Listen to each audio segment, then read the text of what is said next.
एक बहुत ही खूबसूरत गांव था जिसका नाम था बिलासपुर। यहाँ सभी लोग खुशी खुशी से रहा करते थे। गांव में सभी कुछ अच्छा चल रहा था और इसी बीच अमेरिका से एक फैमिली अपने पुश्तैनी घर में रहने आती है। उस परिवार में पति पत्नी और उनका छोटा सा बेटा था जो अपनी हवेली में रहने आए थे।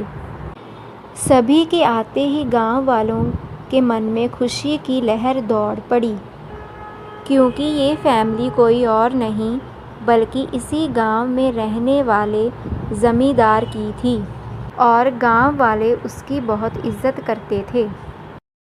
सब कुछ ठीक चल रहा था। तभी एक दिन उस परिवार के बच्चे की तबीयत अचानक बिगड़ने लगती है। सभी को लगता है कि मौसम का परिवर्तन हुआ होगा, परंतु बात तो कुछ और ही थी।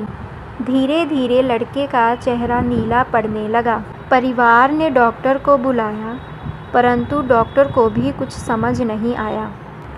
उसने पास में ही बने एक हॉस्पिटल में स्वास्थ्य परीक्षण के लिए आमंत्रित किया ताकि बच्चे की बीमारी का पता चल सके। परिवार ने डॉक्टर की सलाह अनुसार हॉस्पिटल जाना ज़रूरी समझा। सारे परीक्षण होने के बाद भी कुछ हासिल नहीं हुआ। जैसे ही सारा परिवार गांव पहुंचा तो गांव के कुछ बुजुर्गों ने बच्चे की हालत को देखकर उन्हें ओझा के पास जाने के लिए कहा। परिवार बच्चे की हालत देखकर ओझा के पास जाने के लिए भी तैयार हो गए थे। गांव के पास पहाड़ी के नीचे एक बाबा रहते थे।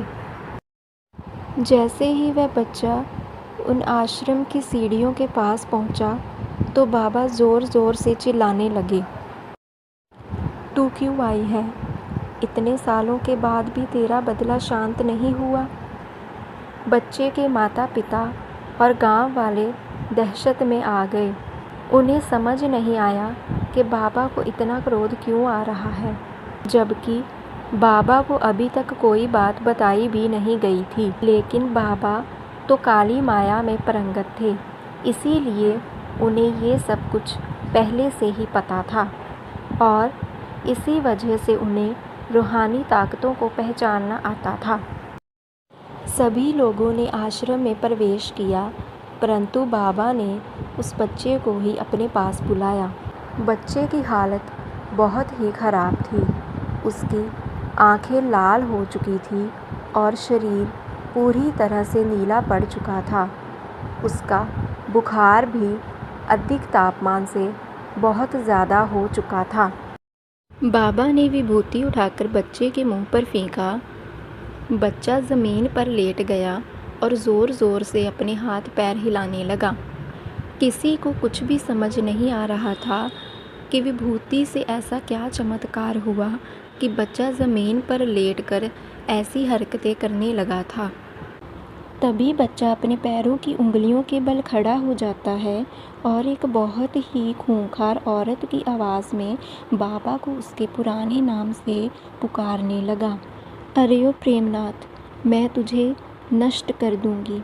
लड़के का ऐसा स्वर सुनकर उसके माँ बाप घबरा गए और उन्हें समझ नहीं आ रहा था कि ऐसा उसके साथ क्यों हो रहा है। तभी बाबा ने एक मंत्र पढ़कर बच्चे को अपने काबू में किया।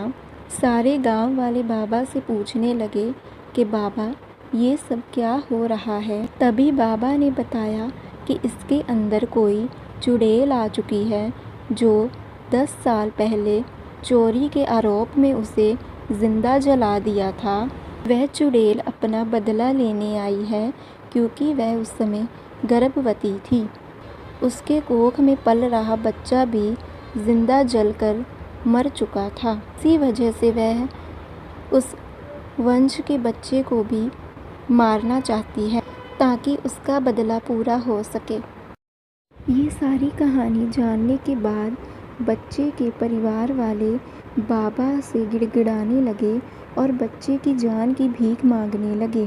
तभी बाबा ने अपने घोर तपस्वी से मंत्रों के उच्चारण से उस चुड़ैल को मासूम बच्चे से बाहर निकाल दिया और कुछ ही समय में बच्चा सामान्य हालत में आने लगा। सभी को लगा कि सब कुछ ठीक हो गया है, परंतु ये तो बस शुरुआत थी।